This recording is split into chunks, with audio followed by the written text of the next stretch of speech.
Hello everyone, welcome back to my channel. My name is Kajal, and if you are watching my video for very first time, let me tell you that I have got a 9 band in my IELTS reading exam, and today we will be discussing a few strategies of the reading exam that can really help you the same score or maybe your desired score in your IELTS reading exam. So before getting started, if you are new to my channel, please consider subscribing it and click on the notification button so that you get notified every time I upload a new video.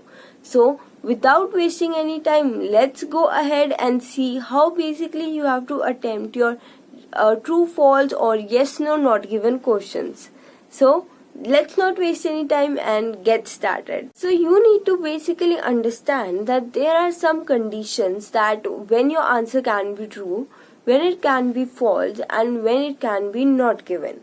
You have to basically understand those conditions, and when you are attempting your true, false or not, yes, no, not given questions, then you need to always remember it that okay, is this satisfying the condition for true? Is it satisfying the conditions for false or for not given? You have to basically analyze it and then you have to give your answer. So what the conditions are, let me tell you. So the first one is how to answer the true or the yes questions. When can your answer be yes or true? There's just one condition which is there and you have to basically analyze it. So the condition is that the information that is given in your question should exactly means 100%, it should be same that is given in your passage. If you are able to find or you are able to interpret the same meaning or the same idea in the passage that is given in your question paper, in your question statement, if there is some idea given, if you are able to find 100% same answer, then your answer will be true or yes. If you are not able, even if one word is different, even one word can make a difference. So it should be 100%, that 100% you are getting the exact answer that is given, the information that is given in the passage is exactly same to that of the question. So that is when your answer will be true or yes. Now let's move forward. So now for false or no, there are basically two conditions. What the conditions are, we will discuss that.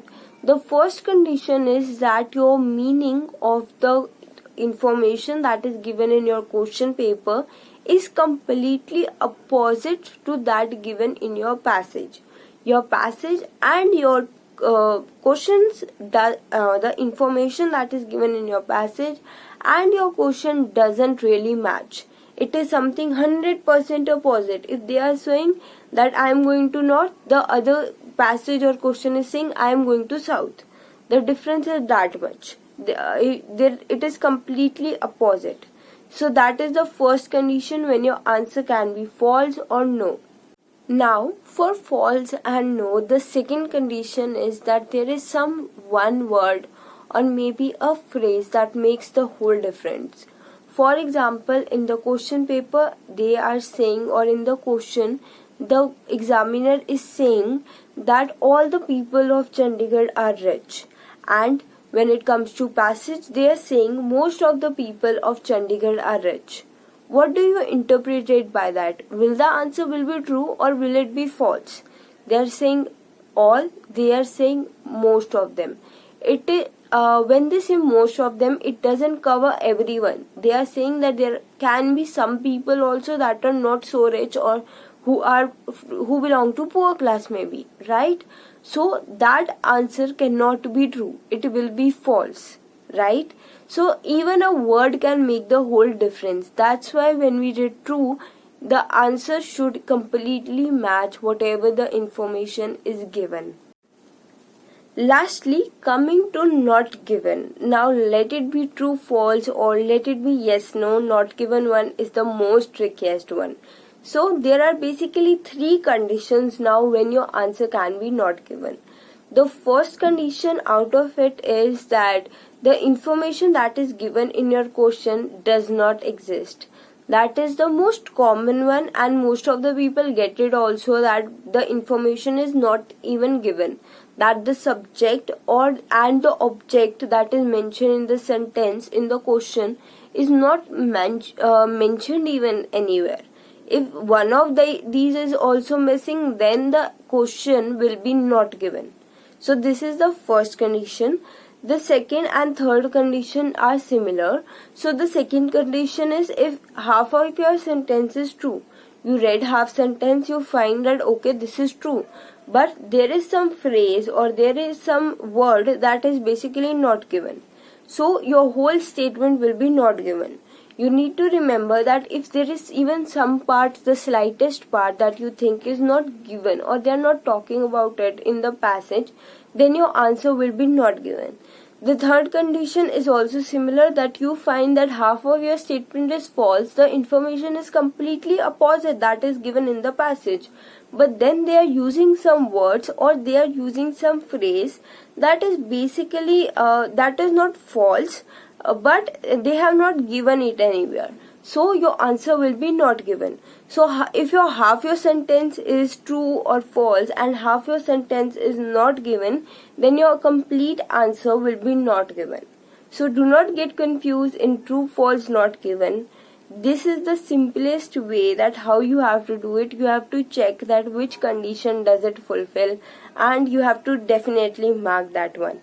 Now, the steps that you need to follow to answer the true, false and not given questions are the same that I mentioned in my last video of the biggest secret of IELTS exam or the IELTS reading exam. So if you haven't watched the video, go watch that video. That is really helpful, and you can instantly increase your bands to 2, or maybe you can get the perfect 9 bands instantly if you're not following that strategies.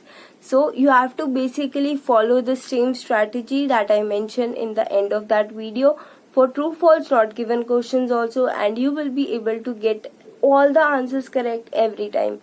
That's the goal, isn't it? So that was it for today's video. I will be seeing you next time with some new strategy related to IELTS. So please consider subscribing to my channel, like the video, comment down below what are the different problems you get in your IELTS exam and how can I help you. I will be really great that if I will be able to help you in any way.